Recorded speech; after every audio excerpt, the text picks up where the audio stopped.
Hello, everyone. I'm Senior Manager at Assemblock, the blockchain investment company based in South Korea, Seoul. And today I'm going to present you blockchain ecosystem in Europe. So this shows the graph of which countries have very developed ecosystem of blockchain. So you can see from the x-axis, the regulatory maturity curve, and the y-axis of ecosystem maturity curve. So let's first look at x curve, the regulatory maturity curve. So this dimension measures the degree of top-down support provided by national or regional government. So if it's stage 1, there's no specific crypto asset legislation exists in the country. And stage 2 has where the state has shown signs of significant involvement with the field, with the wider regulatory schemes such as KYC, know your customer. It's related to identity verification, and AML, that's anti-money laundering. And also, they are touching upon crypto assets such as regulation of alternative forms of financing, such as ICOs, initial coin offering, and STOs, the shortened word for security token offerings, or the government-sponsored pilot applications of blockchain in the public sector. And as established framework for the taxation is already introduced in those countries. And third, the stage 3 is when the country has specific legislation for blockchain or crypto assets have been voted or published. There's a national strategy or vision specific to blockchain. There's regulatory sandboxes, innovation hubs, and other initiatives, as well as the involvement of the banking sector. So if you come back to the axis 3, you see that the countries that already has a lot of government involvement in the field are countries such as Cyprus, Estonia, Malta, Switzerland, France, Germany, and Luxembourg. Okay, let's go to now axis Y, the ecosystem maturity curve. So this dimension measures the degree of bottom-up development. So it's the presence of local business, startup ecosystem, number of blockchain-related education, academic research initiatives, number of user-driven communities around the blockchain or virtual assets. Okay, now let's go to stage 1. So it's when there's an evidence of sizable and dynamic initiatives in none or one of the 3 indicators, which is business, academia, or communities. And stage 2, when there's at least 2 of the 3 indicators. And stage 3 is when you see the dynamic initiatives in all 3 indicators.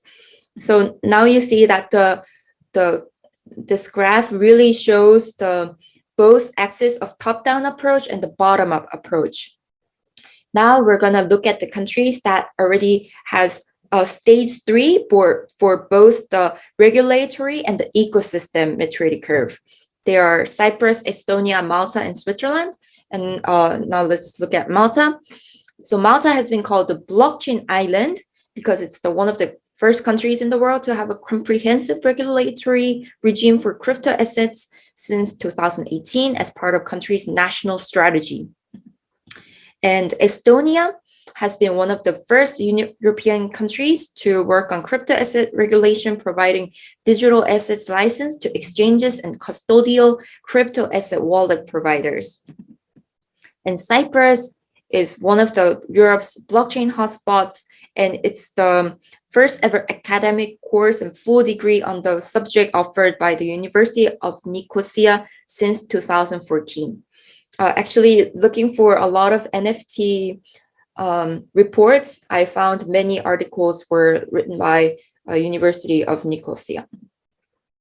And Germany, of course, Germany has a very vibrant startup ecosystem, and the country government has adopted a national blockchain strategy in 2019. And France, So France passed the legal framework for initial coin offerings, and it's one of the world's most successful hardware wallet providers, Ledger, headquartered in Paris. And also, while researching NFT companies, I realized that there's a lot of innovation happening in NFT in France, in the spheres like art, games, sports, and sometimes robots. Yeah, there's many interesting initiatives starting from France and United Kingdom.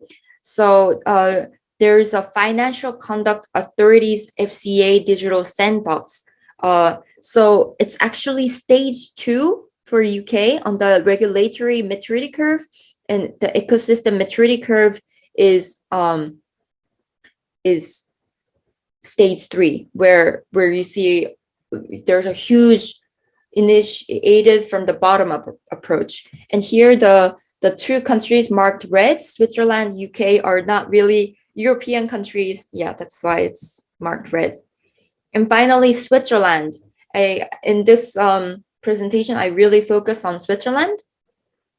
So in Switzerland, they raised more funds than any other country, and including 2 regulated digital currency banking entities. So Switzerland moved really early to blockchain, with the earliest report by the federal government published in 2018, analyzing the applicability of existing legal framework on blockchain. And since then, they announced some initiatives such as Swiss Financial Market Supervisory Authority, FINMA, and you'll see this FINMA later on. So the total funds raised is 3.5 billion euros, with the total valuation of 22 billion euros. And there are 800 dedicated blockchain solution providers. So the most vibrant ecosystem you can see in Zug, and then comes Zurich, followed by Liechtenstein, and then Geneva, Ticino, and Vaud. And there are 8 unicorns, projects valued at above 1 billion USD. As of September 2020, there's 8 unicorns, which are Ethereum, Divinity, Polkadot, Bitmain, Cardano, Tezos, Cosmos, and Libra. Okay, Zug is really called the Crypto Valley. There's a Ethereum-based Zug ID, and it was successfully used for non-binding referendum. And the municipalities like Zug, Chiasso, and Zermatt accept some tax payments and digital currencies. Bitcoin can be bought 24/7 from all ticket machines from the Swiss Federal Railways. And the formal development of Ethereum began in Switzerland.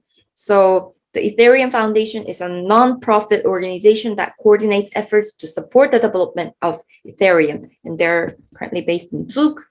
And there are other unicorns that I want to tell you. Divinity Foundation. It aims to build an internet computer to reduce enterprise IT system costs. There's Polkadot and Bitmain Technologies, originally sold digital currency mining hardware. And there's Libra, digital currency based on permissioned blockchain and proposed by Facebook. And there are other 3 more unicorns here. Tezos, which aims to further the advancement of the decentralized applications and technologies, as well as the Tezos protocol. And Cardano, an open source decentralized public blockchain and digital currency. Cosmos, Interchain Foundation, which fosters the development of decentralized applications and networks, with a particular focus on Cosmos. And SEBA is a FINMA licensed digital currency bank, and Signum is a FINMA licensed digital currency bank that offers a portfolio of regulated digital currency banking services. So you see how now Switzerland is called the Crypto Valley. You see the bottom-up approach and the regulatory kind of support for the ecosystem. So this is the reference report that you can take a look. And I'm a senior manager at Assemblog. So if you have any questions, if you want your company to be invested by Assemblog, please write us an email. Thank you.